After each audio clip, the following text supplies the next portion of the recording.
오늘은 요한복음 12장 1절에서 8절의 말씀을 중심으로 예쁜 걸로 오래 못 간다, 스킨십이 있어야 오래 간다 라고 하는 제목의 말씀을 전하고자 합니다. 신앙은 관계입니다. 물론 사람과의 관계가 아니라 하나님과의 관계를 말하는 거겠죠. 왜 관계가 중요하냐면 하나님은 살아계신 인격의 하나님이시기 때문이다 라고 하는 것입니다.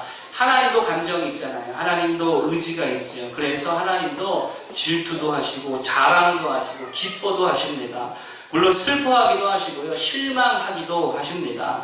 그래서 하나님께서는 가까이 하는 자들을 더 가까이 하시고 하나님을 사랑하는 자들 더 사랑해 주신다라고 하는 거예요. 또 하나님을 간절히 찾는 자들을 어떻게 해주세요?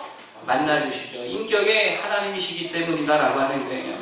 그래서 하나님의 관계가 중요한 것입니다. 특히 이 지속적인 관계가 되게 중요하다는 것입니다. 신앙생활이 왜 재미없습니까? 왜 하다 지칠까요? 결국에는 하나님과의 관계가 살아있지 못하기 때문이라는 거예요. 관계가 되지 못하게 하나님과 인격적인 관계가 돼야 되는데 그냥 종교 생활이 되는 거예요. 그러니까 지속할 수 없다는 것입니다. 이런 말이 있어요. 사람은 힘들어서 망하는 게 아니라 위로받지 못해 망한다. 힘들어서 망하는 게 아니래요. 위로가 없어서 망한대요. 무슨 말이에요? 관계가 있을 때에 사람은 힘을 얻고요. 관계가 없으면 힘을 잃어버린다는 거예요. 관계가 중요하다는 거예요. 신앙도 마찬가지죠. 하나님이 없어서, 하나님의 능력이 없어서 우리가 신앙생활을 못하는 거 아닙니다.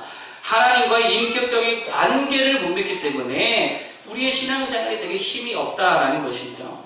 여러분, 인격적 관계가 무슨 말입니까? 쉽게 말해서 하나님과 나와의 관계가요, 가장 친한 친구 같은 관계가 되는 거예요. 이게 인격적 관계입니다.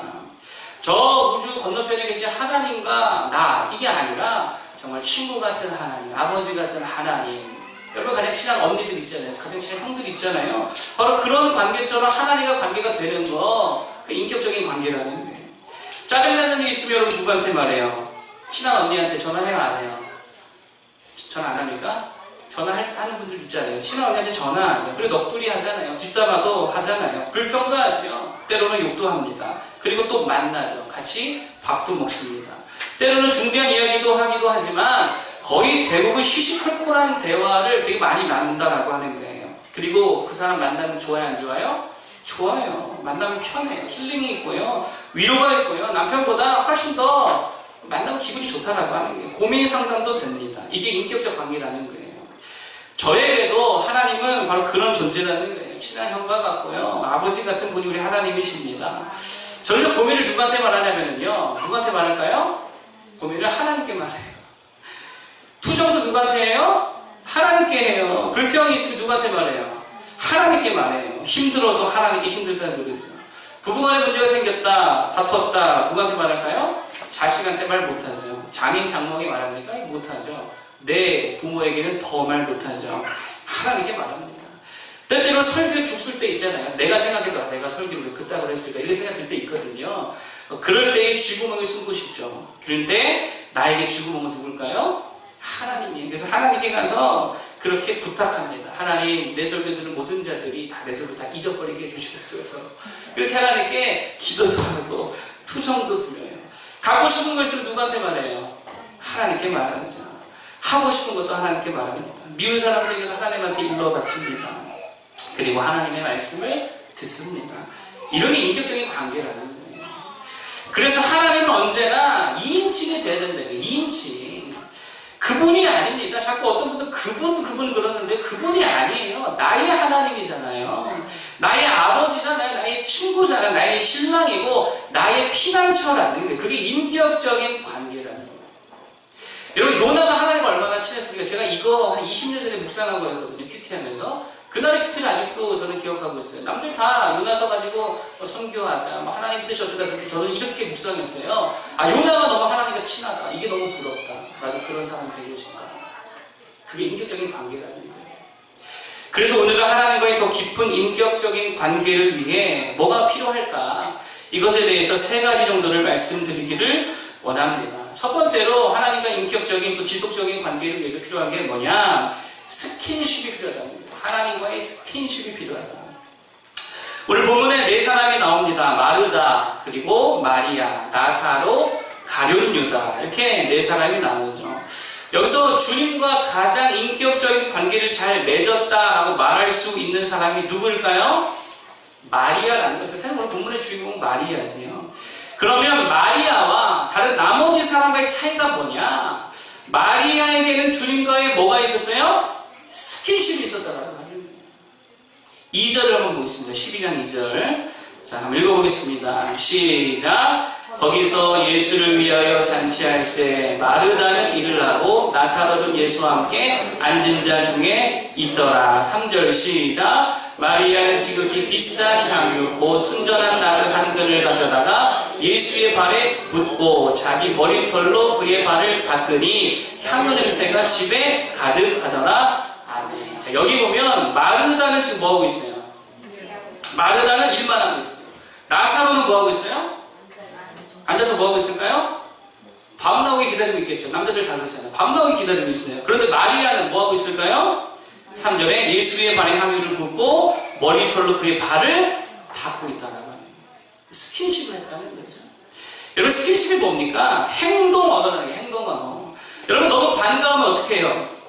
너무 반갑다 이럽니까? 아니죠. 가서 손도 잡고요. 포옹도 하고요. 너무 사랑스러운 아이를 보면은요, 이렇게 안아주기도 하고 이마에 뽀뽀도 해주고, 그게 뭐예요? 이게 스킨십이라는 거예요. 행동 언어라는 거예요. 여러분, 예쁜 거 오래 갑니까? 오래 못 갑니까? 예쁜 거 오래 가지 못한대요. 그러면 예쁘지 않은 거는요? 아예 못 간대요. 이건 조크였습니다. 관계를 지속하게 함에 있어서요, 예쁜 걸로만은 별 도움이 안 된다 그래요. 이쁜 걸로는 오래 못 간다는 거예요. 그러면 뭐가 더 중요하냐? 만남의 잔상이 중요하거든요. 그 만나고 난 이후에 잔상이 중요한데, 그 사람의 얼굴 표정, 그리고 말투, 그리고 애정이 담긴 제스처와 행동, 이게 만남을 지속하는 데에 훨씬 더 영향이 크다라는 것입니다. 예쁜데 나를 무시하는 표정을 짓고 있다. 나를 엄청 깔보는 말투다. 다시는 만나고 싶어요? 안 만나고 싶어요? 아무리 예뻐도 이런 사람 만나고 싶지 않죠. 아무리 잘생기고 아무리 훤칠해도 만나고 싶지 않지요.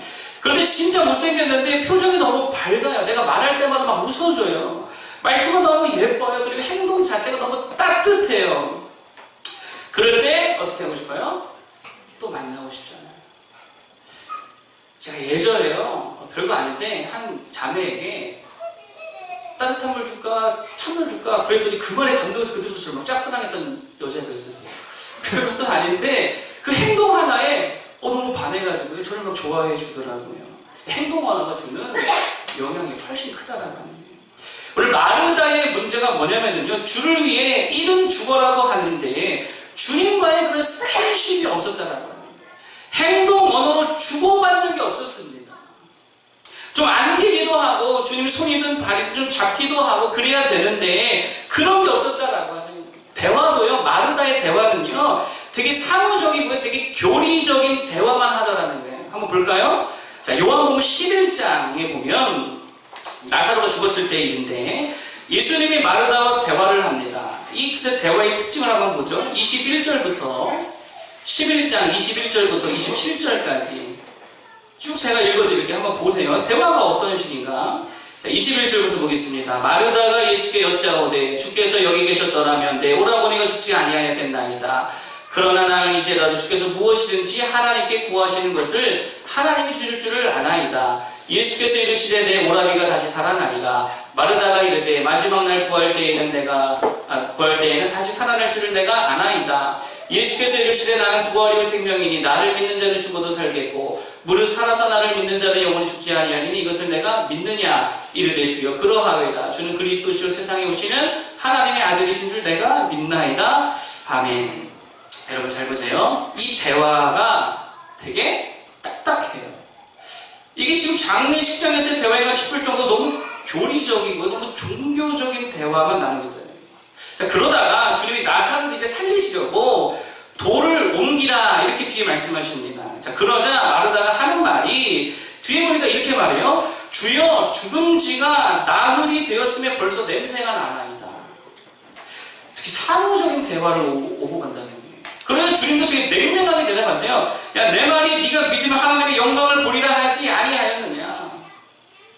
여러분, 그런데 28절 이하에 마리아와의 대화를 보면은요, 이게 좀 양상이 다릅니다. 32절부터 한번 37절까지 제가 한번 읽어드리겠습니다. 32절부터 이거는 마리아의 대화입니다. 자, 볼게요.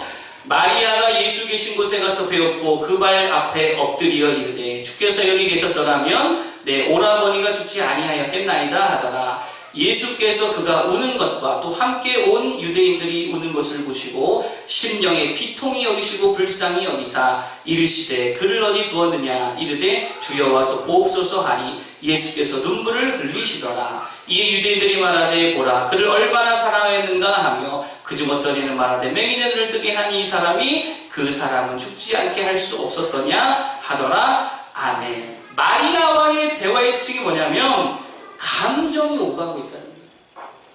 마리아가 우니까 누구도 울고요? 예수님도 울잖아요. 예수님도 같이 마음 아파하시죠. 눈물 닦아주시죠. 스킨십이 있다는 거예요. 특별히 32절에 보면 마리아가 발 앞에 엎드려 울었대요. 무슨 말이에요? 예수님 발 붙들고 울었다는 거예요. 마르다와 마리아의 차이가 뭐냐? 스킨십의 차이라는 것입니다. 그래서 마르다는 주님과 되게 사역적이고 종교적이고 교리적인 관계에 머무는 데 비해서 마리아는 인격적인 관계를 맺고 있다는 거예요. 마음이 통하고 있다는 거예요. 그리고 재미있는 것은요, 우리 주님이 원하시는 게 바로 그런 스킨십의 모습이다라는 것입니다. 요한복음 13장에 가면 주님이 잡히시기 하루 전날 밤에 예수님께서 제자들에게 어떤 일을 행하신지 아십니까? 제자들의 발을 씻겨주세요.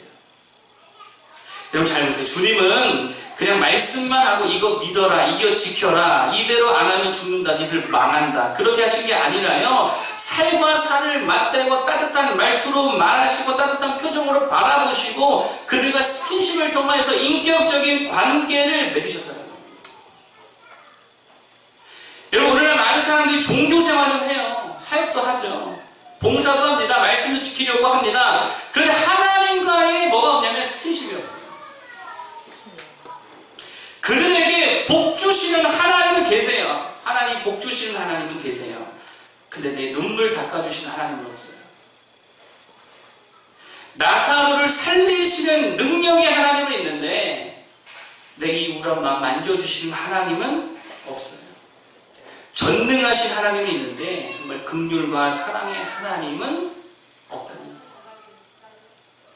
마르다처럼 신앙생활을 하고 있다는 거예요. 이 관계의 기쁨과 재미를 모른다는 거예요. 그래서요, 일만 하죠. 그러다 보니 지치고요, 짜증나고요, 그러다 퍼지더라라고 합니다. 여러분, 마리아처럼 신앙생활 할 수 있기를 바랍니다. 하나님과 스킨십이 좀 있어야지.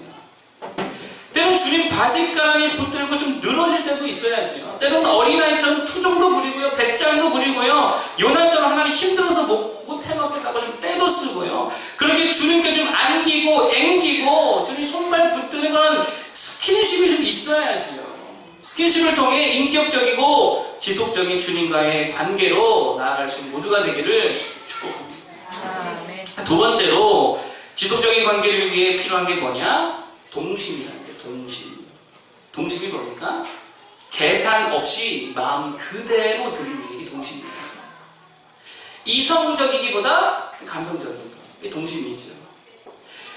종종 우리 아이들이 아빠를 위해 뭐 이거 해주겠다 저거 해주겠다 말할 때가 있습니다. 가짜지도 않지요. 집 사주겠대요. 차 사주겠대요.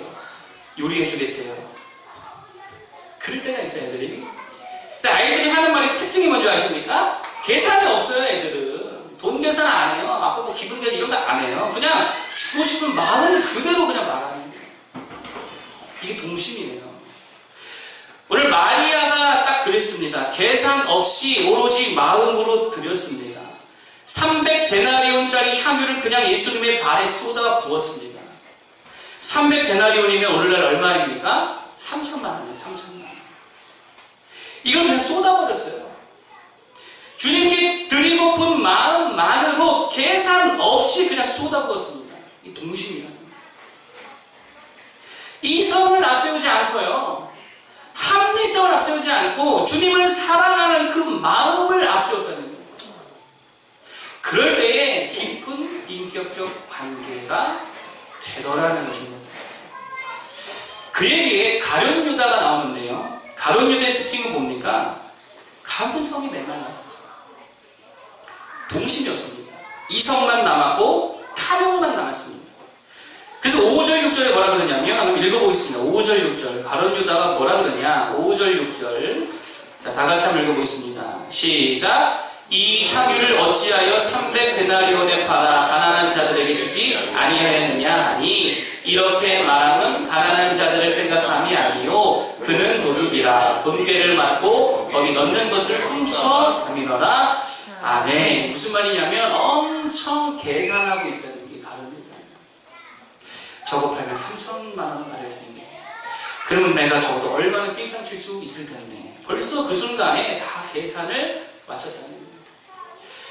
그리고 잘못해서 주님을 향한 이 동심이 없다는 거예요. 뭐만 남았어요? 이성만 남았어요. 계산만 남았어요. 그러니 주님과 인격적인 관계 맺어요? 못 맺어요? 못 맺어요. 그러나 마리아는 어떻습니까? 계산이 없습니다. 이 얼마짜리든 간에 주님께 드리고 싶으면 그 쏟아붓는 거예요. 생활비 계산하고 애들 교육비 계산하고 주유비 핸드폰비 다 계산하고 남는 거 드리는 거 아니라는 거예요. 계산 없이 드리고 마음 그대로 드렸다라고 하는 거예요. 이게 동심이에요. 다윗도 마찬가지 아닙니까? 하나님께서 다윗을 기뻐하셨는데 그의 동심을 기뻐하셨다고 생각해요. 정말 동심을 하나님이 섬겼죠. 법궤가 돌아올 때 여러분 기억하십니까? 다윗이 어떻게 했지요? 계산하지 않았습니다. 이성적으로 판단하지 않았으면 내가 왕인데 뭐 체면 따지고 이러지 않았습니다. 마음 가는 대로 하나님 앞에 기뻐하면서요. 왕이 정말 춤을 추면서 바지가 굴뚝 내려갈 때까지 기뻐하며 춤을 췄다는 거예요. 마음 가는 그대로 하나님 앞에 다 드렸다라고 하는 것이죠. 사람들이 난 어떻게 생각할까? 계산하지 않고 따지지 않았어요. 그저 하나님 앞에 순수한 마음을 그대로 섬기고 그렇게 드렸다라고. 우리의 문제가 뭡니까? 너무 생각이 많아요. 너무 따져요. 너무 계산을 많이 해요. 그렇다고 계산을 잘하냐? 계산을 잘 못하잖아요. 그런데도 엄청 계산합니다.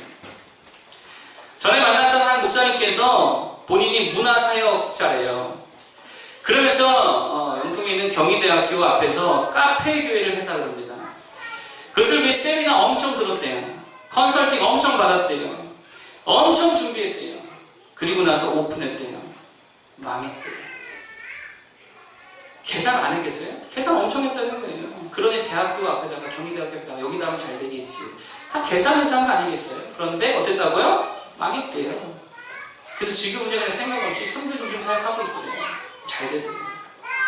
그러면서 저에게 한 조언이 뭐냐?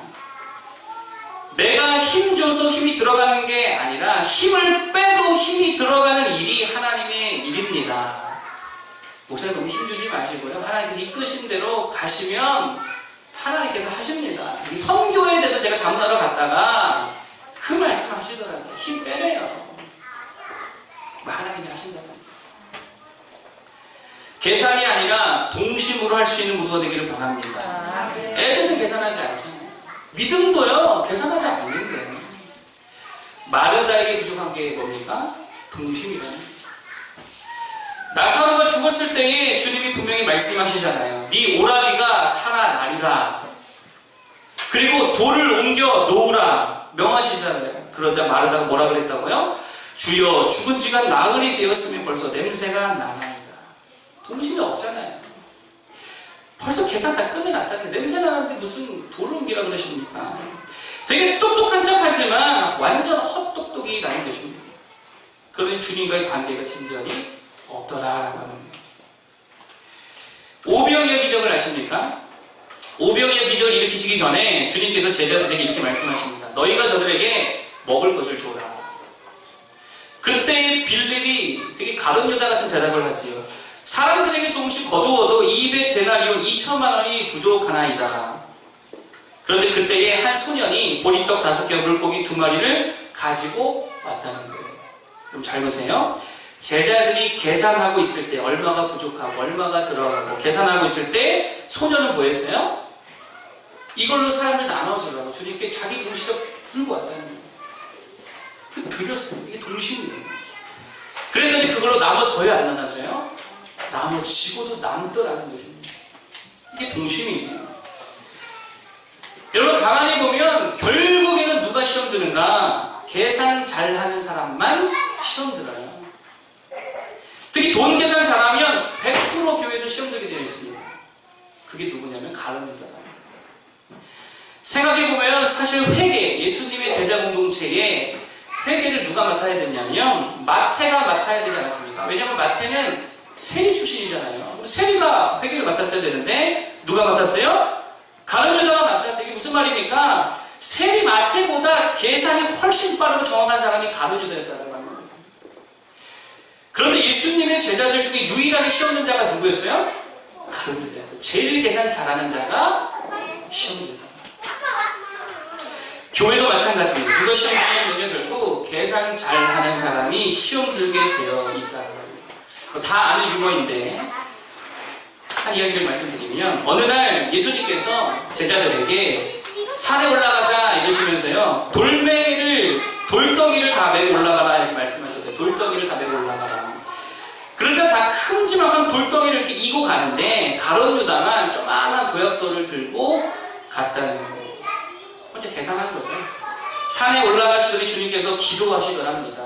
그랬더니 돌이 뭐가 돼요? 떡이 됐다는 거예요. 그래서 다들 배부르게 떡을 먹었습니다. 누구만 못 먹었어요? 가룟 유다만 못 먹었어요. 요만한 걸 가져가가지고. 그 다음날 주님께서 다시 한번 말씀하셨습니다. 이번에는 돌멩이를 다 들고 가라. 그래서 다른 제자들은 다 돌멩이 들고 갔대요. 근데 가룟 유다는 또 계산했어요. 이번에는 나만 혼자 큰 돌덩이를 들고 가야겠다. 그리고 돌덩이 이고 갔대요. 그래서 주님께서 이번에는 뭐라 그러시냐면 자 돌을 던져 나무 열매를 따먹자 그러더라는 거예요. 다른 제자들 다 던져서 나무 열매 떨어뜨려가지고 따먹는데 가룟 유다 던져 못 던져요. 못 던져서 혼자 못 먹었대요. 무슨 말입니까? 계산하면 시험 든다는 거예요. 믿음은 동심이라는 거예요. 동심을 회복하는 자들에게 축복합니다. 실제로 동심을 잃지 않은 사람이요 그렇지 않은 사람들보다 관계를 더 잘 맺는데요. 사람과의 관계도 마찬가지예요. 왜냐하면 동심 있는 사람들이 대부분 유머 감각이 좋다는 것입니다. 이게 동심과 유머 감각이 비례한데요. 그리고 많은 사람들이 유머를 좋아하잖아요. 그래서 동심 있는 사람은 유머 감각이 좋고 그래서 관계를 잘 맺는다는 거예요. 여러분 하나님은 유머의 하나님이시죠. 도시락 하나로 5,000명 먹이자 유머 아닙니까? 그럴 때에 동심 있는 사람 어떻게 반응해요? 좋습니다. 아멘. 그렇게 합시다. 유머를 받아들이게 동심이에요. 300명의 군사로 12만 명을 한번 이겨보자. 주님의 유머잖아요. 그럴 때에 동심이 있는 하나님의 백성은 어떻게 해요? 아멘입니다. 하나님. 한번 그렇게 해봅시다. 이런다는 게 리액션이 좋다는 거예요. 그리고 마리아의 행동도요. 이거 잘 보면 유머예요. 주님이 3,000만 원짜리 향유를 들이부은 거 유머 아닙니까? 저는 이거 유머로 보이더라고요. 이거 아마 오늘날 유튜브로 올렸다. 그럼 구독과 좋아요 엄청나게 올라가지 않았을까요? 자, 지금부터 3,000만 원짜리로 우리 아버지 발을 닦아드리겠습니다. 확 다 부어버리겠습니다. 이러면 구독과 이거 엄청 올라갈 거야. 이 유머잖아요. 근데 이렇게 유머와 동심의 사람이 주님과의 관계도 좋다는 거예요. 여러분 좀 계산하지 말고 동심으로 하나님과 관계 맺기를 바랍니다. 하나님의 유머에 믿음으로 맞장구 칠 줄 알고 맞습니다. 좋습니다. 아멘입니다. 또 믿음으로 하나님께 유머스러운 헌신도 드릴 줄 아는 모두가 되기를 바랍니다. 그런 관계가 깊어지는 거예요. 동심으로 주님과 깊고도 지속적인 관계에 맺어갈 수 있는 모두가 되기를 축복합니다. 마지막 세 번째로 주님과의 지속적인 관계를 위해 필요한 게 뭐냐? 밸런스입니다. 밸런스. 어떤 밸런스냐? 재미와 의미의 밸런스가 필요합니다. 먼저 의미가 있어야 되지요. 그럼 의미가 뭘까요? 자, 2절 다시 한번 보겠습니다. 2절, 12장 2절. 12장 2절 다시 한번 보겠습니다. 시작! 거기서 예수를 위하여 잔치할세 마르다는 일을 하고 나사로는 예수와 함께 앉은 자 중에 있더라. 아멘. 누구를 위하여? 예수를 위하여. 이게 의미라는 거예요. 의미를 붙들어야 됩니다. 의미가 중요한 이유는요, 의미가 없으면 사람은 허무에 빠지는 거예요. 허탈감에 빠지는 거예요. 빅터 프랭클의 로고 테라피라는 게 있어요. 그게 의미 치료라는 건데요. 그게 뭐냐면 삶에서 의미를 발견해야 삶의 활력을 찾는다라고 하는데, 빅터 프랭클은 그 악명 높은 나치 수용소, 아우슈비츠 수용소에서 살아남은 생존자였습니다. 근데 그가 살아남았던 원동력이 뭐냐? 의미를 붙들었다는 거예요. 그래서 수용소에서 그는요, 면도를 했대요. 유리병 깨가지고요, 면도를 했고요. 날마다 세수와 양치와 또 이발도 했다는 거예요. 여러분 생각해보세요. 오늘 죽을지 내일 죽을지 모르는 이 죽음의 수용소에서 이런 면도 따위가 의미가 없잖아요. 그런데 그는요, 거기에 의미를 찾았다는 거예요. 의미를 부여했다는 거예요. 생명 자체에 의미를 부여하는 거예요. 그래서 결국 살아남았어요. 그러니까 살아남았기 때문에 의미가 드는 게 아니고 의미가 있으니까 살아남게 되더라, 뭐 이런 거겠죠. 그런데 대부분 수용자들이 의미를 놓쳤대요. 그래서 의미를 놓치는 순간 그들은 인간의 존엄성을 잃어버렸대요. 부끄러움을 모르더래요. 벌거벗겨진 채로, 벌거벗은 채로 살아갔어요. 살아갈 의지를 다 잃어버렸어요. 그래서 결국 죽음에 이르게 되었어요. 뭐를 잃었더니? 의미를 잃었더니. 여러분, 어떤 의미에서 가룟 유다는요, 의미를 놓친 사람이라고 할 수 있다는 거예요. 누구를 위하여? 예수를 위하여. 이 의미를 잃어버렸어요. 이게 가룟 유다가 없었어요. 예수님의 제자가 되었지만 예수님을 위하여 라고 하는 그 의미가 없었습니다. 그래서 자신의 탐욕을 쫓아갔어요. 그 결과는 허무와 허탈이었다라고 하는 거예요. 그래서 결국 그가 선택한 것은 자살이었습니다. 의미가 없습니다. 여러분, 우리도 마찬가지라는 거예요. 예수님을 위하여, 하나님의 나라를 위하여 라고 하는 이 의미를 놓치면 허무에 빠진다니까요. 다기순교를 열심히 준비하고 연습하잖아요. 그때 우리가 의미를 놓치잖아요. 허무해집니다. 제가 찬양사를 오래 했잖아요. 의미를 놓치고 기계적으로 노래하는 순간 허탈해져요. 기쁨을 잃어버리면 허탈해져요. 신앙생활과 삶의 동력을 잃어버립니다. 의미를 잃어버립니다. 여러분, 특히나 반복되는 일이 있잖아요. 반복되는 예배가 있잖아요. 그 반복되는 예배에 대한 의미를 잃어버리면 허무에 빠져버립니다. 일하는 좀비, 예배하는 좀비거든요. 맹목적으로 그냥 반복하는 거예요. 의미 없이. 그러다 보면 결국 예배의 자리를 떠나게 되는 거예요. 전도의 의미를 잃어버리니까 전도 못하죠. 선교의 의미를 잃어버리니까 선교 못하죠. 기도의 의미를 잃어버리니까 기도를 지속할 수 없다는 거예요. 의미를 붙여야 돼요. 의미가 뭐라 그랬어요? 누구를 위하여? 예수를 위하여. 우리 이 의미를 붙들어야 된다는 거예요. 그런데 문제는 의미만 붙들어서는 안 된다는 거예요. 밸런스가 중요하다고 그랬죠. 의미와 재미라고 하는 밸런스가 있어야 되는 거예요. 의미만 붙들어서 안 되고요, 재미가 있어야 돼요. 기쁨이 있어야 되는 거예요.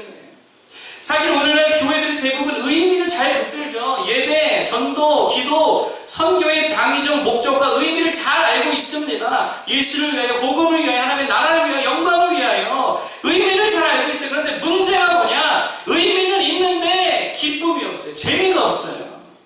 밸런스를 잃어버렸어요. 여러분, 의미만 붙든다고 살게 됩니까? 의미만 가지고 주님과 지속적인 교제가 될까요? 안 된다는 거예요. 반드시 의미와 함께 재미가 있어야 됩니다. 그래서 2절은 뭐라고 말하냐면, 예수를 위하여 뭐 할세? 잔치할세요. 잔치의 본질이 뭡니까? 기쁨이잖아요. 즐거움이잖아요. 축제잖아요. 여러분, 우리 모든 신앙생활과 사역이요, 예수님을 위한 뭐가 되어야 되냐면 잔치가 되어야 됩니다. 기쁨이 되어야 된다는 거예요. 재미는 없고 의미만 남으면 어떻게 돼요? 지쳐버린다니까요. 그게 마르다입니다. 마르다는 의미를 붙들어서 예수님을 위해 요리하자, 일하자. 그래서 일했습니다. 또 일했습니다. 계속 일만 했습니다. 그러다가 누가 보면 10장에 보면 결국 폭발해버려요. 분통을 터뜨리게 되었어요. 멘탈이 다 붕괴돼 버립니다. 그래서 결국 주님과의 관계도 깨져버렸습니다. 밤에는 마리아에게는요, 이 재미가 있었어요. 기쁨이 있었어요. 어떤 재미일까요? 주님과 교제하는 재미. 말씀 듣는 재미. 주님과 스킨십하는 그 재미가 있었던 거예요. 재미가 있으니까 관계가 지속이 되잖아요. 재미가 있으니까 계속 힘을 얻게 되더라라는 것입니다. 여러분, 오늘날 우리에게 부족한 것은 사실 의미라기보다, 의미는 다 알아요. 이제 다 있어요. 그런데 재미를 잃어버렸어요. 영적인 재미, 말씀의 재미, 기도의 재미, 주님과 교제하는 재미. 재미없이 의미만 강조하다 보니까 일은 하는데 기쁨이 없더라고요. 전도와 선교를 하는데 자꾸 지치기만 하는 거예요. 예수를 위하여는 있는데 그게 잔치가 되지 못하니까 지속되지 못하더라고요. 그러면 왜 우리에게 기쁨이 없을까요? 왜 기쁨을 상실했을까요? 답은 사실 되게 간단하거든요. 뭐가 없기 때문이냐면 먹을 게 없어서요. 먹을 게 없어서. 여성분들이 서로 대화하면서 기쁨이 있는 이유가 있답니다. 항상 옆에 뭐가 있대요? 먹을 게 있대요. 먹을 게 있어서 기쁘대요. 커피가 있고요. 샐러드가 있고요. 그 맛집이 있대요. 그러니까 그 자리가 소잔치가 되더라고요. 그럼 우리가 주님과의 관계에서도 기쁨이 있으려면 뭐가 있어야 될까요? 먹을 게 있어야 됩니다. 그래서 교회는 항상 좀 먹을 게 풍성해야 됩니다. 오늘 비빔밥 하셨잖아요. 그렇죠? 비빔밥 생각만 해도 기쁘지 않습니까? 먹을 게 있어야 되니까요. 밥도 있어야 되고요. 간식도 있어야 되고요. 주일학교들한테 자꾸 먹을 거 줘야죠. 선교 가서 자꾸 밥 해줘야죠. 또 선교 대원들 자꾸 양고기 먹이고 말고기 먹이고 염소고기 먹이고 자꾸 먹여줘야 기쁨 있게 감당하더라는 거예요. 그리고 가장 중요한 거 뭐 먹어야 될까요? 영양, 말씀 먹어야죠. 아멘이십니까? 사실 이게 제일 진짜 중요한 거 아니에요? 이게 본질이에요. 말씀의 맛을 알아야 되는 거예요. 그 맛을 보아야 되는 거예요. 이 재미 잃어버리면 아무리 여러분 의미를 붙들고요, 아무리 무슨 헌신 서약을 하고 해도요, 능력이 안 나타납니다. 그래서 사실 때로는 몸으로 일하는 것을 좀 일시정지, 내려놓는 거 말고 일시정지 해놓고 정말 말씀을 깊이 듣고 묵상하는 또 생각하는 그 시간들이 반드시 필요하다는 거예요. 때로는 경건 서적들을 읽는 것도 괜찮겠어요. 저도 그렇습니다. 이렇게 기도도 잘 안 될 때가 있어요. 그러면 그때 저는 뭐 하냐면 말씀을 묵상합니다. 말씀을 묵상해요. 경건 서적들을 쭉 읽어요. 그러면 또 영적 기쁨이 이렇게 올라와요.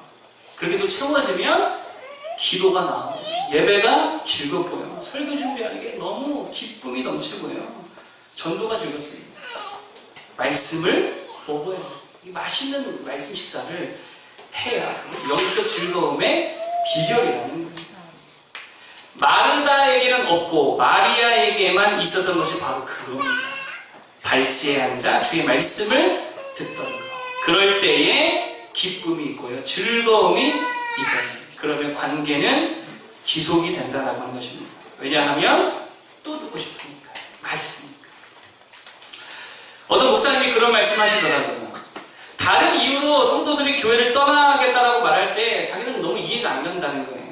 이사 문제, 사람 관계 문제, 건강 문제, 누구 때문에 시험 들었다. 이해가 안 가더라는 거예요. 그따위 것으로 교회를 떠나는가. 그런데 이거 하나만큼은 아무 말 못 하더라는 거예요. 근데 제 얘기 아닙니다. 어떤 목사님이 하신 얘기예요. 그게 뭐냐면 어떤 성도들이 와서 그러더라는 거예요. 말씀이 안 들려서 교회 떠나겠습니다. 말씀이 안 들려서 교회 떠나겠습니다. 아무 말 못 했더니 수긍했다니. 그거 안 되면 가야지. 들리는 곳으로 가야지. 그것만큼은 수긍이 되더래요. 왜요? 그거가 안 되면 영적으로 죽잖아요. 그 기쁨 없으면 메마르잖아요. 그러니까 그 기쁨 찾아 가라. 그거 하나만큼은 자기가 인정해 줬다라는 것입니다. 그만큼 말씀 먹는 게 중요하다는 거예요. 여러분, 말씀을 듣는 기쁨이 있는 모두 되길 바랍니다. 말씀의 맛을 알아야 의미를 붙들고 그 기쁨을 붙들 때에 우리의 신앙생활, 하나님과의 관계가 지속되어지고 힘있게 나아갈 수 있다라고 하는 것입니다. 그렇게 예수를 위하여라고 하는 의미, 그리고 잔치라고 하는 재미의 밸런스를 이루는 우리 모두가 되기를 축복합니다. 오늘 주님과의 지속적인 관계를 위해 필요한 게 뭐냐? 세 가지를 말씀드렸습니다. 정리하자면 첫 번째로 스킨십이 있어야 된다. 하나님의 언어, 행동 언어, 그 터치가 필요하다라고 그랬죠. 위로의 하나님, 눈물 닦아주시는 하나님, 안아주시는 하나님을 만나야 됩니다. 그러면 때로는 우리가 주님 붙들고 울기도 하고 안기기도 하고 땡깡도 부리고 투정도 부릴 수 있는 우리가 될 때에 관계가 더 깊어지게 된다는 하는 것이죠. 두 번째, 동심이 있어야 된다. 계산하지 않고 그냥 마음 그대로 드릴 수 있을 줄 알아야 된다는 거예요. 계산하면 반드시 기억해요. 반드시 시험당합니다. 실족합니다. 그러나 동심으로 하면은요, 기적을 경험하는 거예요. 동심 유머 감각이라고 그러죠. 하나님의 유머에 대한 긍정적 리액션. 하나님 맞습니다. 또 하나님의 유머의 헌신, 말도 안 되는 헌신 드릴 때에 더 관계가 깊어진다는 건 세 번째 밸런스인데, 의미와 재미의 밸런스다. 의미를 잃으면 허무감에 빠지게 된다고 그랬죠. 재미를 잃으면요, 쉽게 지쳐버립니다. 밸런스가 중요합니다. 특별히 재미가 있으려면 만난 게 있어야 된다고 그랬어요. 교회 사역에 항상 먹을 게 있어야지요. 그래야 기쁩니다. 특별히 말씀의 맛을 알아야 될 줄로 믿습니다. 때론 일하는 거, 일시중지하고 정말 하나님의 말씀을 먹을 줄 아는 우리 모두가 되어서 그럴 때 영혼이 기쁘고 그럴 때 주님과의 관계가 지속될 수 있을 줄로 믿습니다. 이 세 가지를 통해 주님과의 관계가 더욱더 깊어지고 지속될 수 있는 우리 모두가 되기를 축복합니다.